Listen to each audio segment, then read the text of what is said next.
And we're live. Well, ladies and gentlemen, good afternoon and welcome back to another Real Estate Investing Hot Trends. I'm Arthur, and we're going to be shared the next hour together with our wonderful speakers. We're just going to give everybody 1 minute to settle in. You might want to grab a glass of water or a cup of coffee, or better yet, you might want to have an early dinner. And by the way, we've heard news about Hurricane Laura, so I hope that everybody's home safe and sound, and make sure to keep yourselves updated with the latest news. And of course, keep track with whatever announcements there are over the radio or television for your safety.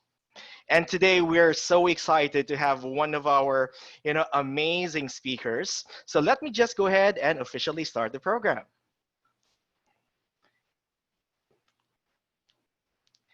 And here we go. Ladies and gentlemen, good afternoon. Welcome to Real Estate IQ, number one in deal finding. And welcome to the webinar, Real Estate Investing Hot Trends. Thank you all for being with us this afternoon. I'm Arthur, and we bring you another hour on what's going on in the real estate industry. And this is our timetable for this afternoon. We're currently doing the introduction. Later on, we're going to be having Steve's Minutes and Macro and Micro Trends. And we're going to be showing you some charts relevant to the real estate industry. And of course, we're going to be having the bulk of the time today talking about, not to worry about timing the market. And the last 10 minutes will be dedicated for online networking and question and answer portion. And what is our vision for this webinar? Success in life is all about positioning and stay on top on the market trend so we can all position ourselves to take full advantage. Just like a surfer, riding on top of the wave, not in front of the wave, but on top of the wave. And to nurture online networking and build strong relationships. Who are we? Well, Real Estate IQ is a technology and data company focused on creating work-from-home automated systems for the real estate investment community. So for those of you who continue to work to search for your next big deal in real estate, we might just have what you are looking for. Our mission, to empower your journey to freedom and success. And these are our company core values: integrity, the quality of being honest, being trustworthy, and having strong moral principles. Growth-oriented. It is the belief that you can learn more or get better through hard work, dedication, and perseverance. And champion mindset. Champions harbor the ability to cope with setbacks and obstacles. They also have a strong will to succeed. And these are the qualities our company stands for. And these are our work-from-home automated systems. Deal analysis with unlimited comps. So for those of you who would like to compare properties, lots, this is a wonderful tool for you. And if you'd like something, a bit more complicated and a bit more upgraded, so we have deal finding with over 45,000 motivated seller leads. And of course, premium with skip trace emails, phone numbers, everything you need. You can just stay at home and still continue to do your work. And of course, our latest offering is the CRM, which is basically for those of you who are looking for virtual assistants, or any team that you would like to work for you, just give us a call. We can automate your investing business. Real estate. We have. So sorry to cut you off. We have a waiting list for the CRM right now. There's a lot of demand. So I want to encourage everybody, if you're interested, get on the waiting list. That's a wonderful news, Steve. Thank you. And of course, our company offers 10 times the growth and 10 times the value. So for every dollar that you're paying for our services, you're going to be getting 10 times the value of that. And we believe that by giving, more value to our services, we believe that, it is a win-win situation for both our company and to our clients. And we offer over 70 webinars per month. If you go to our page at www.realestateiq.co, you're going to see there are dozens of free webinars. And if you're just starting in the real estate industry, I'm sure you're going to have an amazing time learning from the webinars. And we do have over 2,500 RSVPs per month for our events. And we have 8,000 active members and over 60,000 community members. And this is our business team culture. REIQ is slowly expanding, and our owners have this vision of growing national in the next few years. Basing from Texas, we now have, serving areas in Georgia, in Florida, and more to come. So our 110 strong employees, serving from different teams like front and back end development team, data aggregation, technology operations, marketing team, lead generation, sales and customer success, customer service team, finance and accounting, investor relations, merger and acquisitions, analytics, human resources, and training team. All this, in the service of our customers. So come and join the Real Estate IQ community with free membership. Just visit our site at realestateiq.co. And we'd like to invite you to our other webinars. Of course, we have the real estate investing hot trends, and that's every Thursdays at 5 o'clock. What makes the show so amazing is the fact that we have different speakers and topics every week, all relating to real estate industry. And of course, for those of you who love books, we just have the show for you, and it's called the Successful Habits Book Club. And every Wednesday at 5 o'clock CDT, we discuss, books. And currently, we are having the book Winning by Jack Welch. If you know Jack Welch, he was formerly the famous, CEO of GE. And for those of you geeks and nerds out there, we have the show just for you. It's called Geeks and Nerds in Real Estate. We just had one show yesterday, and this is once a month. So we talk about the different technologies affecting real estate industry. And yesterday we were talking about blockchain. We were talking about, cryptocurrencies and the like. So it's an amazing show. And stay on top of passive investment opportunities in the Real Estate IQ community. So once again, for program benefits, networking opportunities, visit us at realestateiq.co/invest with us. Disclaimer, all information presented in the presentation is intended for educational purposes only. We do not offer investment, financial, or legal advice. And this time, let me turn over the floor to an amazing man with a vision, to talk about the macro. We're going to be having that later on, but for now, to talk about wonderful management, leadership, and some insights directly from our CEO. Ladies and gentlemen, his expertise are in the field of leadership, systemization, management, marketing, and project management. A spiritual capitalist and national speaker. Friends, the co-founder and CEO of RAIQ, here's Mr. Steve Liang. Steve? Thank you, Arthur. Thank you for the introduction. Great introduction, as always. I asked for about 5 minutes of this show's time so we can share and record some of the tips of how, of some key topics of how we kind of grew our company. The theme for the past couple of shows is team building. It's very important to be in a very strong team. You can't do anything by yourself. I mean, you can, but it's very painful. So it's much better when you're a part of a high-performing team. And so teamwork's very important. You want to have a really good culture, really good working experience. Because let's face it, you probably spend more time with your teammates than, I guess, 95% of the people in your network at the very least. Nowadays, most of us are working from home, so it's family and our teammates, really. We talked about teamwork last time, and for this week, I want to share a little bit about communications. And communications may sound very simple, just communications. When I was much younger, I was like, man, why are we learning communications in business school?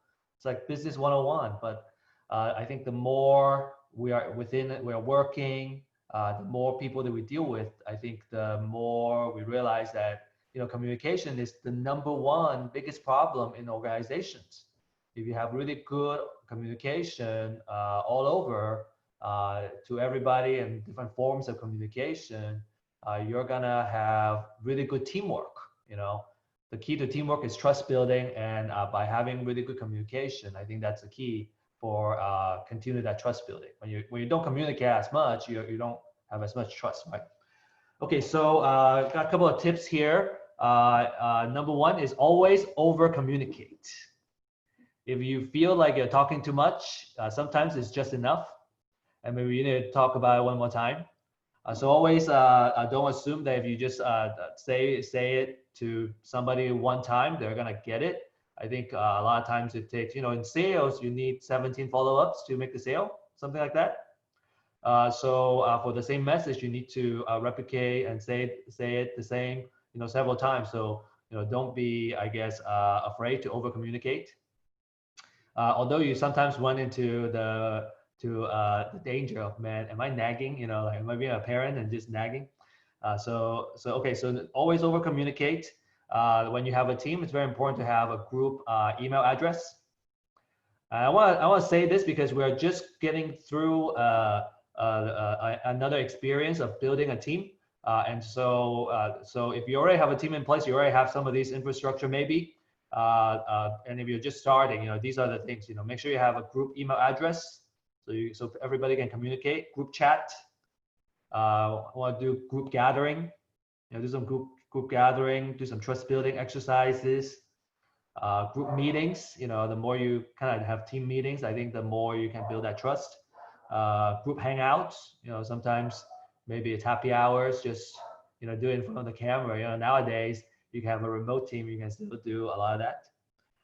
And always say it more than once, as I was saying. Always communicate. And there are a couple of forms of communication that I want everyone to be aware of. The first one is obviously is verbal. Just verbal communication. But actually, verbal communication is probably one of the less effective ways to communicate, because I may forget. I just tell you, especially nowadays, I want to make sure that it's not just verbal communication. Another piece about non-verbal communication, so it's about your body language. I did a talk before about making sure that you're aware of the energy that you portray. You want to always give positive energy, so a lot of non-verbal cues as well. Written communication. There's so many written forms, and when you can turn a written communication into an agreement. We're talking about different departments communicating. We just had a meeting today about making sure we have an actual agreement in place, and also visual communication. So if you kind of pay attention to the slides that Arthur is using, it's a lot of visual communication as well, and it will also help facilitate the communication. Okay, that's all I have. Thank you for listening, and thanks for having me. And I'm going to pass the mic back to Arthur. Thank you so much, Steve, for telling us, and sharing with us the wonderful benefits of communication. And this time, let me turn over the floor to my co-host, Shirley, to give us the micro and macro trends. Shirley, the floor is yours. All right. Thanks so much, Arthur, for that energy as well. Okay. So let me just dive in for our hot trends. So in every crisis, there is an opportunity, even during these unprecedented times. Okay, let me just adjust that. And for our macroeconomic hot trends, so as we all know, our stimulus bill for this year has already been up to 2 trillion, and the Heroes Act of 3 trillion, compared to last year of the US GDP of that's 21 trillion. And so as we're all seeing that even though there is market volatility, the real estate still offers stability. And so as we will see in the next slides of the details for this unemployment statistics, and Jason Madden also give us more details about that. But in summary, we all know that data is the new oil. And so we can see here the unemployment rate for July has actually gone down to 10.2%. And the number of unemployed is about 16.3 million. That is as of the last data that we've had for July 2020. And for micro trends in the forbearance statistics, we've had a slight decrease for mortgages in forbearance. So as per the Mortgage Bankers Association, they revealed that the loans that are now in forbearance had just slightly decreased from 7.21 last week to 7.20%. So that's 3.6 million, still roughly the same. And so there's not much change so it's perhaps stabilizing. And so to get into more details and more information about that, we do have Jason. Jason Madden is the owner of MadLogic, a full stack computer scientist and Scrum Master with 10 years of creating business value through technology and software. Go ahead, Jason. Hi, thanks for having me.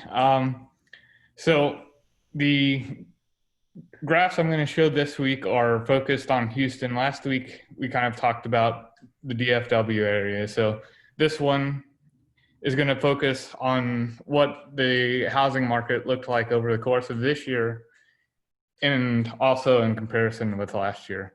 So the orange is this year, blue is last year. So starting in January, it was tracking very similarly, but we did get a dip in April where the listings were significantly lower than last year. So probably because of COVID, but it's still recovering, but hasn't kind of hit the marks that it was hitting last year to at least track as close. So on the next slide, we're going to show, I mislabeled this. This is pending and homes under contract. So again, this is comparing this year to last year. April also shows the dip that we also saw on the listings. But just pointing out here that houses under contract are still lower than the houses that are being listed. So there's still a little bit more inventory than what's getting cleared. So they're still kind of remaining the same type of market, but a little bit more for the seller. So in the next slide, these are looking in the same area, but as a breakdown of the counties. So the listings here, you can see the biggest impact was in the bigger metro areas where the most activity happens. Everything else seemed to track pretty consistently. And I did restrict it to having to have significant impact on the market. And all this data is coming from the same MLS source. So it can kind of stay consistent. The next slide shows the previous year. So the thing to note here is that the number of listings is significantly lower. So here the top maxima is 14,000, at least on the labeling here, and we did approach that. And the previous, the maxima is about 12,000. So there is a pretty decent dip this year. So if you have any questions, feel free to shoot them to me. And if there are things you would be interested in seeing that you haven't saw so far, open to suggestions. And that's got what I'm going to cover. Great, thanks, Jason. So we're now going to our main topic for today, and that's don't worry about timing the market. And as we all know, timing is very crucial. So even though we're still, coronavirus is still there, but we'll be finding out from Cameron on what is the answer about this question about timing the market. So just to introduce our guest speaker, Cameron Tope. So he's a property manager at Emerson House Buyers, and he started as a real estate investor and built a sizable portfolio of rental properties over the years. And so he wanted a company that would be fairly priced, knowledgeable about the Katy market, and had experience about owning property in Katy. And so unfortunately, these things are rare in property management, so he started his own company to lead by example. So his passion is to elevate the wealth of others, of both owners and residents. And so let's welcome Cameron Tope. Really, thank you so much. I appreciate that introduction. That lifts me up a little bit. I don't know if I can live up to those expectations, so I appreciate that. Really, the big thing, first of all, I just want to thank Steve for his tips. I think, regarding communication with your team, Emerson house buyers started out as a house buying company, and we evolved into a property management company. We bought so many houses, didn't like the concept of wholesaling, and it was just like, man, if we can keep these, the long-term trends of real estate are so great, we'll keep them. And next thing you know, we had a huge portfolio of rental properties, and we need to manage them. So we turned to that. But building this team of property management, Steve, I just want to thank you for that. The few tips. The one that hit me the hardest was the communication. You know, the virtual communication as well as the nonverbal. It's a little different with the COVID. You know, with doing everything digitally, you lose a little bit of that nonverbal communication. So I definitely think that's a big point. As far as time in the market, so the big thing, like I mentioned, it started out as Emerson House Buyers, a house buying company, and we just realized that real estate over the past century has been a fantastic investment.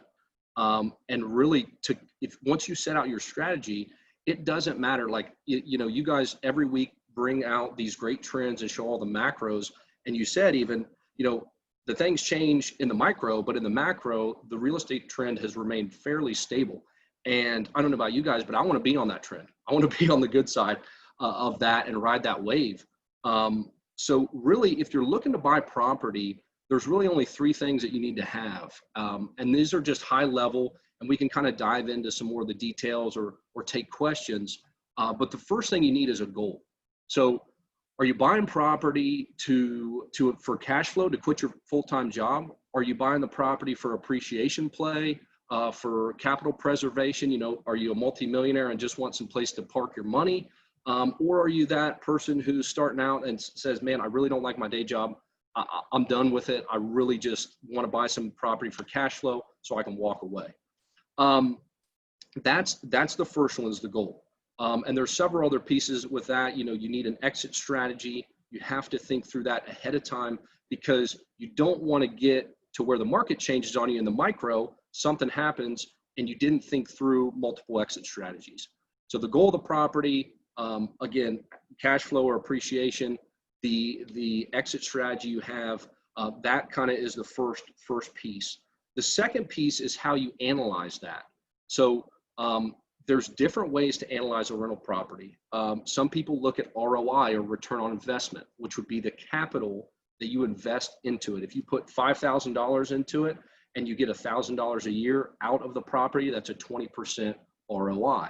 Whereas return on equity, if you spend $5,000 on the property, but you bought it under market, and there's $10,000 in equity on the property, and you get the same $1,000, that's a 10% return on equity.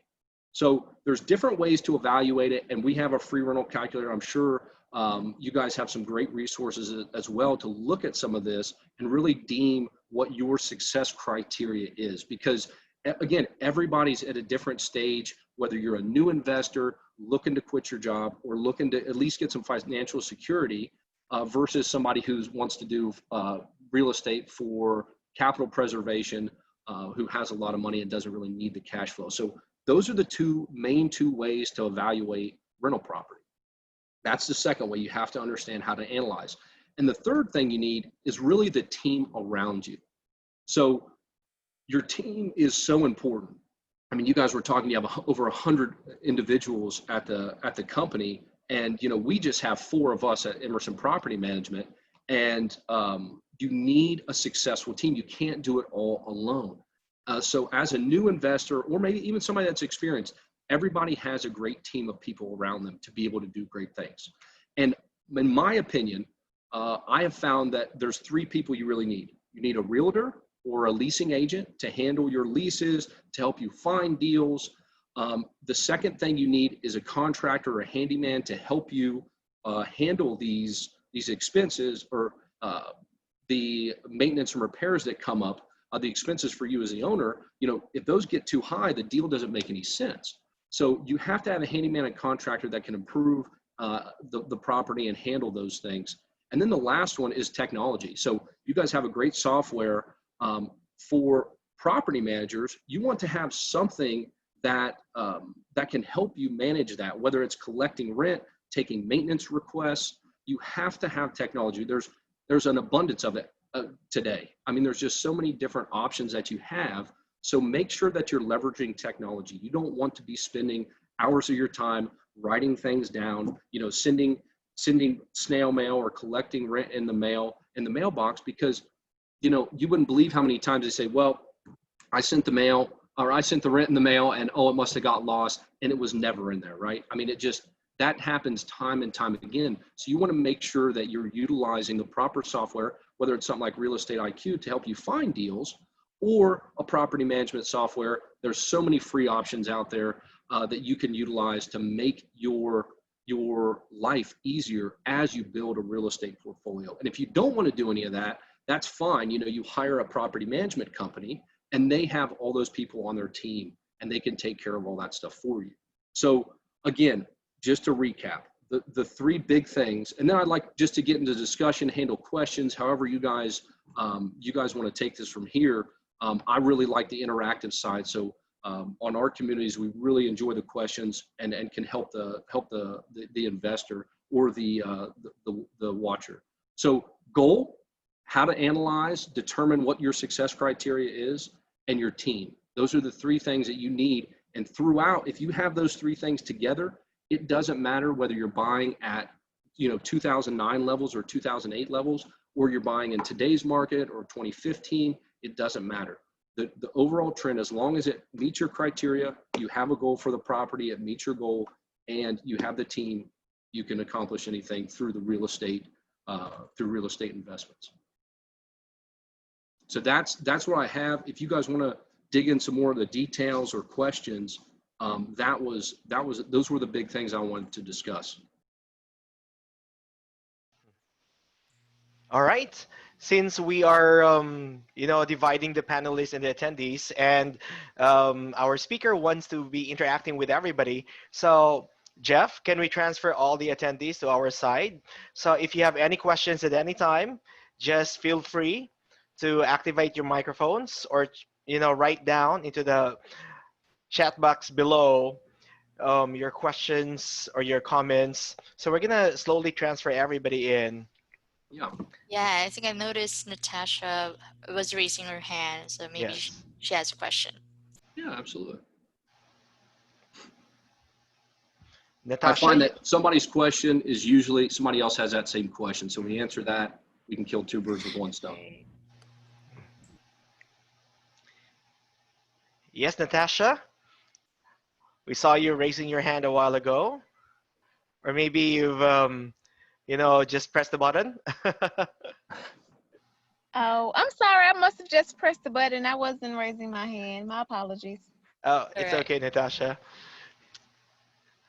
Now, Cameron, what would be your advice for first-time real estate, investors who are planning to buy a property and they have no background, nothing yet? They just have this money and this passion, this goal of starting. So, what's your advice for beginners?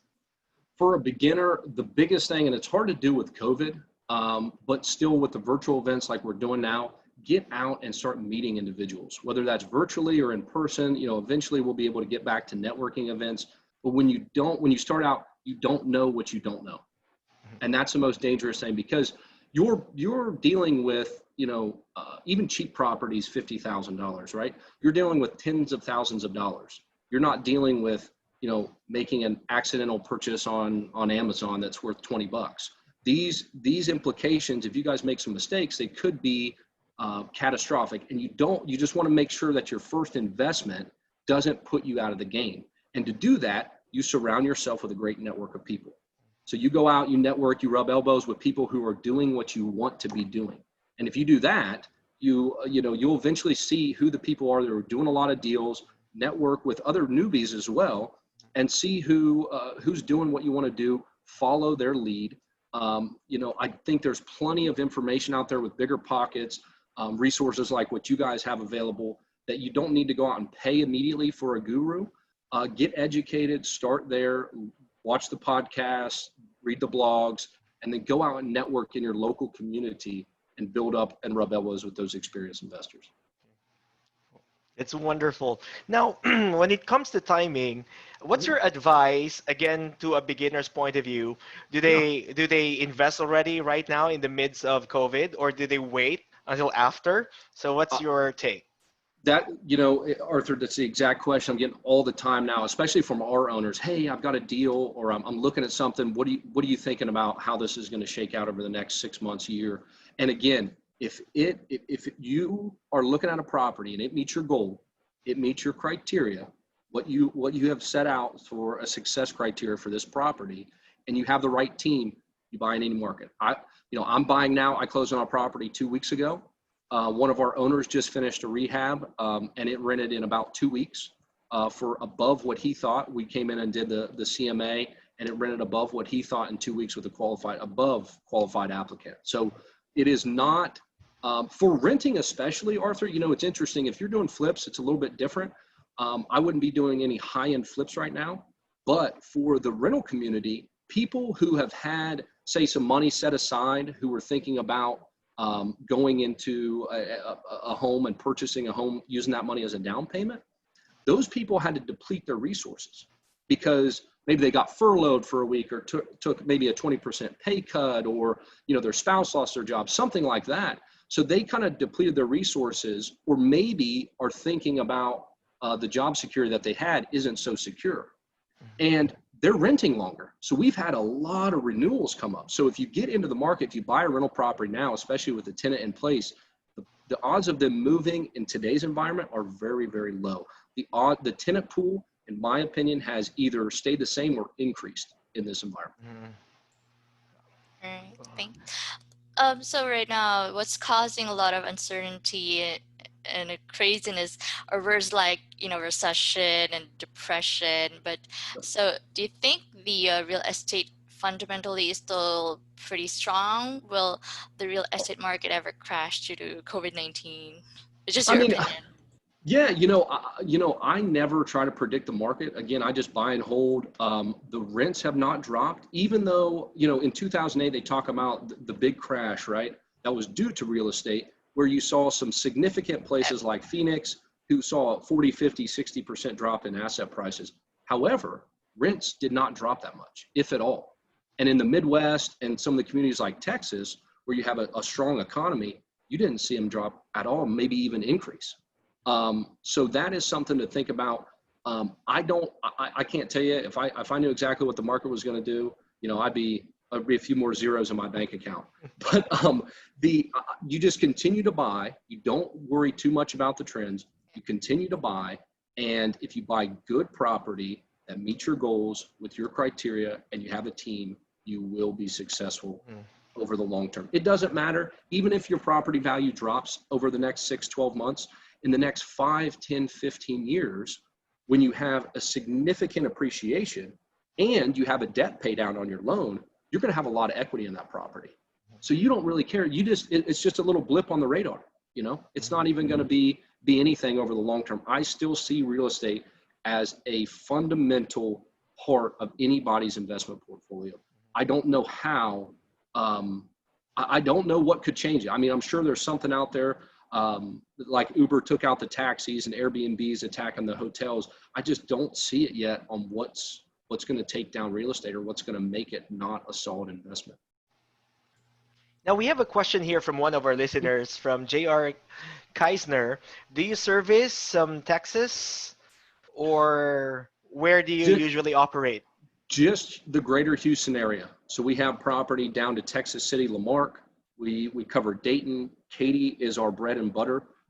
That's where I've been in Katy for almost a decade. So we really understand the Katy market, but we'll cover greater Houston. All right. Remember, at any time you have any question to our speaker, just activate your microphones, or if you're too shy, write down into the chat box below. So, I was thinking, Cameron, you mentioned about exit strategy. So for beginners or who may have a few properties, but because of COVID, have never exited before, but maybe thinking now. So can you share with us your criteria for going on the exit? So the big thing you want to look at when you're exiting a property is, when you buy into it, if you say, hey, I want to use this as a long-term buy and hold, again, that's predominantly what I do, and predominantly, that's who we service, long-term buy and hold investors. The biggest thing though is what if you don't get that rent amount? You have to ask yourself these questions. So if it's supposed to, all your numbers tell you, your agent told you that you're going to rent at $1,500 a month, and it comes in and you've got a tenant, you happen to keep drop rents, and you come in at $1,300. Is that to say, okay, no, we're not going to lease it at $1,300. That's too much of a drop. I want to sell this property and take that equity and deploy it into another asset. So you just have to think through. It's almost thought exercise, right? You ask yourself questions. What if the property you're doing a BRRRR and the property appraises for 25 or 50,000 above what you thought? Is that going to be one to say, well, I'm going to take the 100K in equity. I thought I only had 50. I'm going to take the 100K in equity and buy a couple other properties. I don't care what it's renting at. So you just have to think through this stuff. Or maybe on BRRRRs, I see it a lot with BRRRR because a lot of people like that strategy to be able to pull out the majority of their cash. But if that second appraisal or that final appraisal comes in lower than what they expected, then you don't get your money back. And the question is, do you need to sell to capture the rest of your money, or can you ride it out with a rental, with renting the property? So really asking yourself your success criteria. Again, if your bottom line is 1,400 and you get to that number, you need to think about what you want to do. You have your agent sell the property and get your equity back out and move on to the next, or ride it out. Just have that thought through ahead of time, just because you don't want to be in the heat of the moment and make an emotional decision when it should be a financial decision for you. Thank you so much for that, Cameron. We have another question here from one of our attendees, Liz Holobeck. And she says, even though the beginning of summer for real estate seemed slow in Houston, it seemed like it's ending strong. What are your thoughts? With all the talk of tenants needing renting assistance during the pandemic, were you affected or your owners affected? That's a great question. So we actually have collected 100% of rents to date. So we have not had a single eviction that had to be filed. We haven't had any of that. The biggest thing that we do though is we really try to work with tenants, especially during pandemics or severe issues. So something like this, we went in and we sent a note to all our tenants and said, guys, if you're going to have an issue, if you think your job's at jeopardy, let's find out ahead of time. Let's put a payment plan together. We can reduce rent a little bit up front, in the current month, and take that and put that on the back end of your lease to kind of soften the blow. One tenant specifically was a massage therapist. Well, I mean, how could she possibly work when you can't, by law, have people in to do massage? So we worked with her. She was able to pay a certain price. We dropped her rent $300 or $400, and then we tacked that on to months, 3 or 4 months down the road. And she was able to soften that, get her stimulus check, get some of the rental assistance, and be able to pay us. So our owners have received 100% of the rents that they've been expecting to date. So that's a great question. It's ending strong, or we haven't seen any decrease with all these eviction numbers that have been coming out. We have not, thankfully, knock on wood, our owners have not been affected. Thank you so much for, yeah. Well, that's the thing. I mean, what good does it do to the tenant? And that's one of our missions. We want to elevate the wealth of owners and residents. Exactly. The owners get their money and their compensation by tenants paying rent. And if the tenants can't pay rent, whether, nobody wins going through an eviction. It's not fun. And if they can get that just a few months later, everybody wins. It's absolutely true.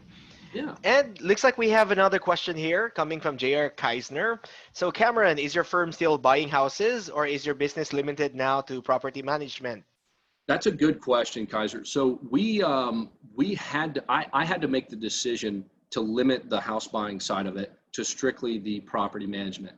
Now that doesn't mean if one of our owners wants to sell that I'm not going to call one of our other owners that's in the buying phase and ask them if they would like to buy this package or these properties.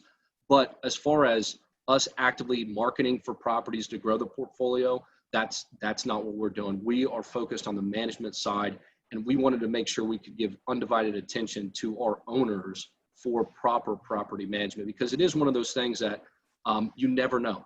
1 week you might have no phone calls, no maintenance, no issues, and the next week you're bombarded with lease renewals and maintenance requests and HVAC systems going out. So it is one of those things that I wanted to make sure that we could give our owners the attention they need for the property management business. So that is where we're focusing right now. It's interesting that you've mentioned that you're focusing on property management, because some people are taking the lesson from the 2008 housing bubble. During the time, some were holding their money and they were expecting that after the crisis, there's going to be a lot of distressed sellers, and many are basically pumping up to get ready to ride that wave. Your thoughts on this? Yeah, I mean, again, I think as long as the numbers make sense, and I think over the past few years with the rise up in asset prices, the low interest rates that the government has been stimulating, basically, that has driven up asset prices above and beyond what I think they can actually sustain. So I agree that I think there's going to be a correction coming. Rents have not kept up pace with that either. So asset prices are rising, but rents are not rising nearly as fast. So it's a lot harder to find a good buy and hold deal. I have definitely seen several owners talk about storing cash. We have a couple of our owners doing that. However, if a deal comes across the table today that meets their numbers, they will buy it. They don't have to wait 6 months. I think you're right. There's going to be some deals in the next 6 to 12 months with the loans and forbearance. But again, it's as long as they meet your criteria now, you buy them now. All right. We have another question from Keisner. So may I ask how many different owners or business entities you service versus the number of doors you service? Yeah, we have just under 50 units that we manage, and we have just over 10 owners that we service. Again, a lot of our owners own multiple properties, and that's, again, I have several of the properties, and I think that's something just to touch on real quick. I think that's something very important if you're looking for a property manager, that they own properties. My properties that I own in Emerson Property Management are managed just like all our other owners. I think that gives them some comfort. I see he asked here, are all single family units? All single family up to four units. So we have single family, duplex, triplex, and quads. How about Jason? Would you like to ask anything? I had one. So what do you think when people are vetting property managers? What's like the top 2 or 3 questions that you think kind of separate the good ones from the bad? Jason, it's a great question. I put together, I think we got to double digit. I think it's like 24, about 20 questions to ask for somebody that wants to go out and interview a property manager. And that will give you a very, very detailed idea of what they offer. But the big thing is, do they have property, or are they coming, into this business just because they heard there's good money, or they heard, real estate's cool or whatever. Are they NARPM designated? So that's a National Association of Residential Property Managers. It's kind of like a realtor designation. It's an elevated ethics, compliance, elevated standards that you hold yourself to as a property manager. That's another thing. And really, does their broker allow them to do that? A lot of agents, that's something that's so odd to me, is a lot of people who are doing property management are actually not doing property management legally. They're just a friend who has a couple properties, and I'll manage your properties. Their broker has absolutely no idea that they're doing that. And that is an extreme violation of the broker rights. They have to have proper insurance. And if there's not that proper communication, the broker doesn't know, there could be some severe issues if you ever run into court or run into issues with your property, with the law, with liability. So you've got to watch. Those are kind of the big things that I think of when I talk about property management. Now, one of the other sides that you want to pay attention to is percentage-based versus flat fee. We do a flat fee. We charge a flat $125 for a basic service, $125 a month. Some people like the flat fee. Exactly what you're going to get. I found that the percentage basis, if I get an owner an extra $100 a month, I want that to go into their pocket. I don't want to take any more percentage. We are good with our $125. We feel that's a fair price for our services. If we get the owner more money or rents slowly climb, we don't want any more of that. that we want a flat fee. So I like the flat fee side of it as well. And those are kind of, those are the big things. Jason. Oh, the All right. questions are raining, so you got Yes, a couple Shirley. more. Liz again, that's I read something recently about the pandemic making it harder to get financing. Have you found this to be true? Yes. So financing for long-term buy and hold, I have heard of some companies who are kind of pumping the brakes. I actually was calling to do some financing for my own individual properties, and they said they're actually not doing mortgages anymore. So you do want to get some financing lined up or make sure you have a solid banking relationship. I always recommend finding credit unions. They're nonprofit versus the Wells Fargo, Chase, JP Morgan, you know, that side. I've found the rates to be always lower. So me as if I'm stepping out of the property management role and stepping into the owner role, I always deal with credit unions, and there has been some changes to financing. So the rates have gone down, but some of their criteria is a little different. So just to make sure, maybe check in with your lender if you want to go on a buying spree here over the next 6 months.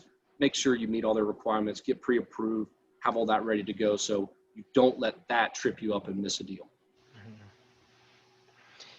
And we have another question here from Keisner. Do you have to be licensed in Texas to be a residential property manager? Yes, very good question. So you have to be licensed to manage other people's properties. You can manage your own property all day long, but you cannot manage other people's property without a license. I meant to say that they should be, but we're not members. Well, no. So you can be a realtor and manage property, but they do it sometimes. I'm not saying everybody does this, but somebody will go out and get a discount broker for, you know, $200, $300 a transaction, and never tell that broker that they're out actually doing property management. So if you run into an issue or some E&O issue, a contract issue, some sort of litigation, the broker's insurance is not covered for somebody to do property management. And that's what I mean by that. There are also people who are not licensed who are doing property management. So those are the people I'm talking about who are doing it illegally. And NARPM is just, again, that's just a higher level of designation. It's like getting a gold star, you know. All right, to put exclamation points behind something. All right. So this is Mia. Mia, do you have a question? Mia, are you all right? All right. I hope Mia is safe. Girl, I'm sorry, I'm listening to something. Girl, Oh, okay. so low key. There's a red light flashing. I don't know if that's good news or bad news.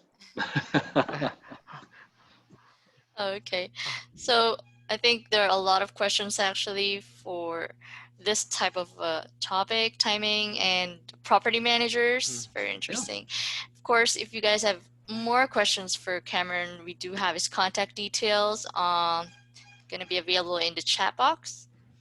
Perfect. Okay. Any other last minute questions? Yes.